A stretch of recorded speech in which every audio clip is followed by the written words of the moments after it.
Here. We're back. Our special guest is Jeff Skunk Baxter. We've talked about his times in the Doobie Brothers and Steely Dan. And I know the next chapter is obviously more sessions, more touring, more producing. And one band that you produced a couple records for, which I've always loved, is Nazareth. And rest in peace. We just lost Dan McCafferty, Manny Charlton, and previously Daryl Scott, or and Sweet. and and Pete as well, I think. Yeah, it's such a voice. I know Axl Rose of Guns N' Roses cites him as his number one influence, his favorite singer of all time. I mean, that gritty Scottish voice. Talk about those two records. You know, of course, you had a big hit with Holiday. You know, A&M Records was continuing to support the band, and I'd seen them live. Love the cover of Love Hurts and Hair of the Dog and all that. What was the thought with A&M and yourself and the band going into, making these records, Malice in Wonderland? What was the overall thought? Well, I'd been approached by A&M uh, to produce that first record as well, Malice in Wonderland, and I was a big fan of Dan McCafferty as well. I just thought this guy's an incredible singer, and when they came to me and asked me if I would be interested in doing the record, I said absolutely. And Zal, who was in the band, who had just joined the band, uh, was a very good songwriter. And it seemed like he was an opportunity to be able to be in at the ground floor as the band. I guess I'd had some experience with bands morphing, was moving into another chapter of their own. And so it was kind of exciting to be able to be a part of that. And these guys are great players and soulful, and I enjoyed every minute of it. Zal, a great guitar player too. So the whole vibe was going in was, hey, this is kind of new and fresh. Let's see what we can do. There was no fear at all. There was never any. Well, we don't do it that way. It was no. Let's see what we can do. I enjoyed every minute of that. Yeah, and it's not bad work day working in the Bahamas, I guess. So I guess so many It hit was. It records, was. so many hit records made down there. You always wonder, it's like, do you record at night and hit the beach during the day or what? Because right down the street from the studio, you have some of the best beaches, in the world. But you wonder how AC/DC and Talking Heads and all those records were made in Compass Point and places like that. Now, talk about sessions, because a who's who you've played for: Eric Clapton, Bryan Adams, Sheryl Crow, Joni Mitchell, Dolly, Ringo, Rod. All the artists with one name is all you need. Streisand. Um, talk about your experiences at that point. Having been a touring artist with the Doobie Brothers and starting with Steely Dan, how great was it to be able to go back and have a string of sessions? Now being a producer, and your command of the studio was quite incredible. Well, the studio work was concurrent, really, starting with Steely Dan out here in Los Angeles. When I first came out, um, I started doing session work immediately. So I guess what you're asking me is how how did I feel about staying in that lane as a session musician? And again, to me, it's very important. It hones your skills, keeps you imaginative. Uh, it's like, I guess, a medical doctor constantly reading medical journals. to stay up to speed on the latest and the greatest. Being a studio musician meant that you were exposed to all kinds of music all the time.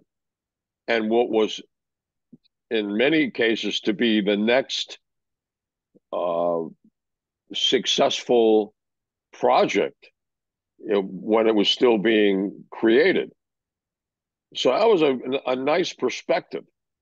Nice is the wrong word. I think it was a privileged and a very special perspective to have. And to be respected, I guess, is the word. And to be first call guy, to me, was extremely satisfying. And there were always crazy things in the studio. One time, David Campbell, who was a wonderful arranger and writer, we were doing a movie, and David called me and said, "Listen, you got to get in here right now. I got to finish this thing today." I said, "Okay." So I showed up, and the chart, the music, was 18 pages long, and so I'm trying to figure out how to do this. So we taped all the pages together, set them up on like 12 or 13, 14 music stands across the studio. David got a stool with wheels on it, and he said, "Okay, hit, start rolling tape. Give me the click. Let's go." And he was rolling me down the charts as we went down, as I was playing them to get to the end of it. Well, luckily, we did it in one take. We got it done. That was an interesting experience, being rolled, down the studio floor. And then on the opposite side, there were things like Gary Katz was doing a project for a young lady, and had just finished it, or was close to finishing his album with the young lady, and said, "Skunk, I need you to come down, listen to this record, bring all your stuff. I need to put the finishing touches on this." I said, "Okay." So I showed up, sat down, set up all my gear, listened to the whole project, and I said, "Gary, this doesn't need anything. It's perfect." And he said, "That's why I pay you triple scale." So I think the studio experience gives you a unique perspective on music, and in a way that nothing else does. The combination of the discipline, the exposure, the experience, the pressure, and the joy. That's, for me, it's what I want to do. Yeah, you don't get a second take when you're doing it live, but in the studio, it can be perfected, and everyone's happy. It must be a Well, in the joy. studio, a lot of times you don't got a second take either. Okay, yeah, If you're doing a movie soundtrack, if you're working with, a whole string section, a whole, choirs, singers, you're you're just doing the cues one after another. right. Well, that's amazing, and that brings us to Speed of Heat, your solo album. Why the title, and what is it about your partner CJ that makes the perfect partnership to really expose your talents at this point? Well, the title of the record was the working title, Speed of Heat. CJ is a huge aviation buff, and in my day job, I deal with things that go fast and go boom and fly through the air on some level in some of my work. So Speed of Heat is a sort of a partially slang that pilots use when they're going fast, uh, but it actually describes the thermodynamic and the aerodynamic phenomena that occurs when a body moves through the atmosphere and approaches Mach 1, speed of sound.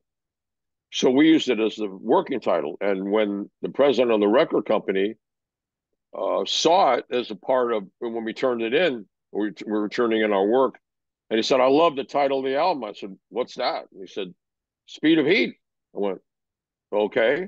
Well, do you know what it is?" And he goes, "I don't care. I love the title." So that's kind of how the title came about. And my work with CJ, I met CJ working in the studios in Chicago when the jingle houses were bringing me in to do session work for commercials. And there was one day where CJ and I were, I not met him. I mean, we were just on the same date.